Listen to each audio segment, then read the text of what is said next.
So I'm here with Margaret Bolter, a policy analyst at Zeem Solutions, which has a very creative offering. Margaret, tell us a little bit about Zeem. Yeah, hey, thanks for stopping by. So, Zeem Solutions is a company that builds and operates shared charging infrastructure for fleets. So, we have a site outside of LAX right now where we have multiple fleets operating, both light duty and heavy duty, private and public fleets across a spectrum of use cases. So, what we do is we design, build, and operate these sites. So, we have depot coordinators on site who are plugging, unplugging the vehicles, moving them around, and managing those operations. And the experience for a fleet is kind of like a white glove service. So they don't have to think about anything. The fleet driver arrives at the depot, they hand the keys over to a depot coordinator, and that depot coordinator takes the vehicle and charges it, as well as does any preventative maintenance, vehicle washing, charging, parking, and we have a driver's lounge available for our customers where they're able to take a load off, use the restroom, use the kitchenette, or they can go home for the day and come back at the beginning of their next duty cycle and pick up a fully charged and ready to go vehicle for their duty cycle. And so this takes a lot of the complexity out for fleets, especially for small fleets who don't necessarily have the capital to design and build and put down the cost for this infrastructure. It also reduces a lot of the complexity. And my role as a policy analyst, I'm thinking a lot about grants and incentives as well as headwinds, and so we're able to advise our fleet customers on what grants they're eligible for, as well as helping them put those applications together, and then also advising them on any policy headwinds that might be affecting them, and again, just being a partner for them in their fleet electrification journey. Very interesting. It's a very creative solution because, as you say, a small fleet operator may not want to expend the cost to actually put chargers on their property, either operate them themselves or do a charging as a service solution, but instead what they could do is just use your depot in order to pool their vehicles at the end of the day, and it's in a secure location so they don't have to worry about that, and their drivers can go home and pick up the vehicle for the next day. And I'm assuming there's parking for employees coming to pick up their vehicles for their next shift? Absolutely, yeah. We cover the whole spectrum. So we have parking for the driver's personal vehicles.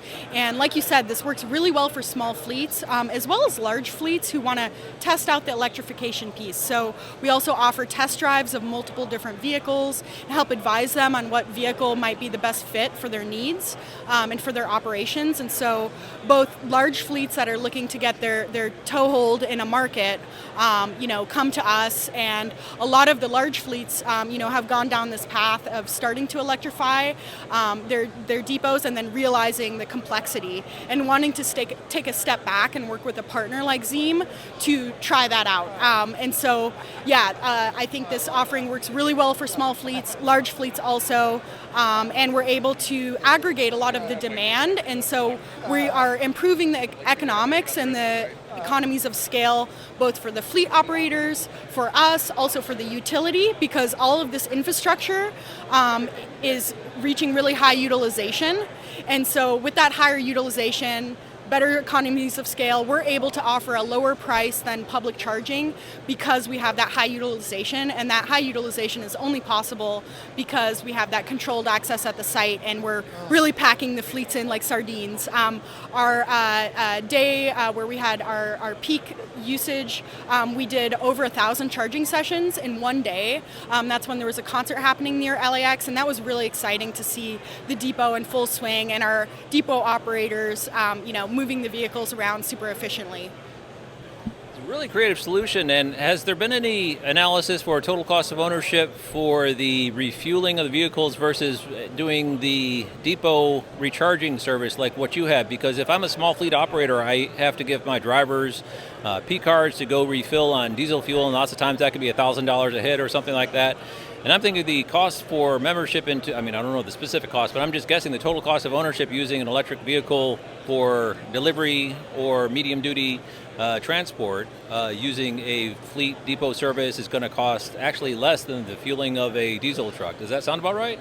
Yeah, I think there's still a lot of complexities when comparing the TCOs for different duty cycles. It really has to do with a fleet's mileage and such, but there's a lot of opportunity for TCO savings. And when you think about working with Zeem versus putting in charging on your own, up front you're able to completely eliminate that CapEx and really move this into an OpEx cost where you have a predictable monthly price for your fueling. So we have multiple options. Our contracts with fleets are customized to their needs. So they choose from a menu of options, how much charging they want per month, or if they'd rather just pay on a per kilowatt hour basis.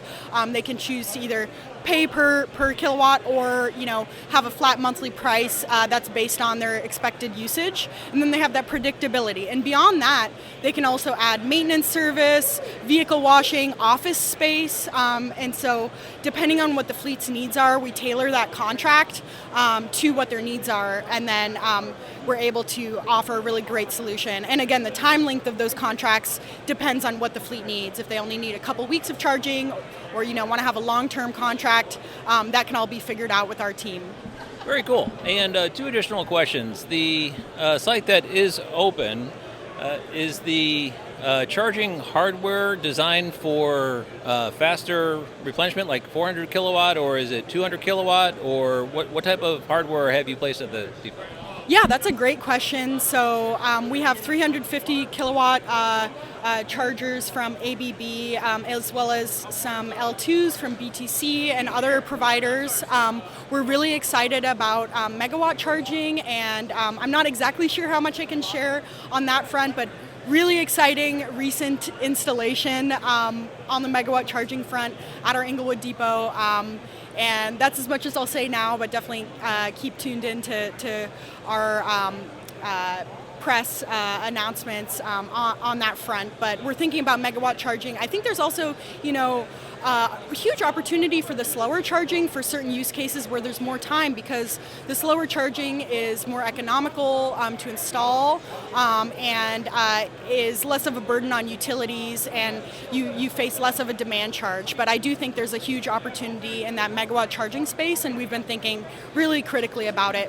And a lot of the time, what's really interesting is the charger capabilities can be really powerful, but the limiting factor is often the battery in the vehicles. It has to do with how much charge they can accept, how much throttling the battery can accept on the charging front. And so really excited about some of the new technological developments on the vehicle side that make it possible to up the charging speed. Yeah, and quickly flip the vehicles. And so the last question I had, you mentioned medium duty and delivery vehicles, but is there a light duty fleet as well in your depot, or is it strictly for like medium duty, heavy duty classes of cars? Because I'm thinking there could be definitely a pool of rideshare folk who would probably want to park vehicles off hours at your location. And so yeah, absolutely. So we do have several light-duty fleets in the rideshare and rental space using our sites. So our sites are designed and spec'd for the medium and heavy-duty vehicles. So, the charging stalls as well as the ingress and egress and kind of space for vehicles to move around has been sized to accommodate those larger vehicles.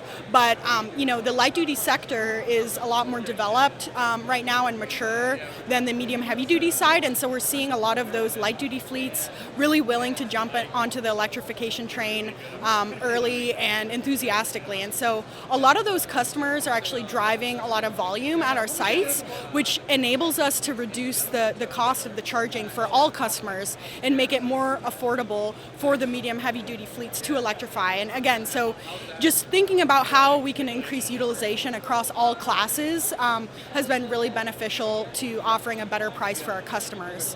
Like I said, we're focused on medium heavy duty and spec our sites in that front, but really excited about the light duty fleet sector. And where we draw the line is just we work with any commercial fleet.